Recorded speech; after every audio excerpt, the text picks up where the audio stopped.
చిన్న లేదు, పెద్ద లేదు, ఎవరని లేదు.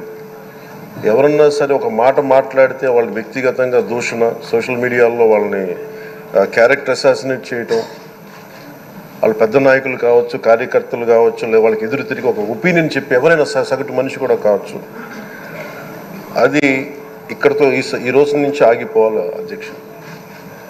అది మీ ఆధ్వర్యంలోనే మొదలవ్వాలి. గత ప్రభుత్వం తాలూకు సభ జరిగిన విధానం చూస్తే ఈ వ్యక్తిగత దూషణ ఇవన్నీ చాలా ఇబ్బంది పెట్టే ప్రజలు.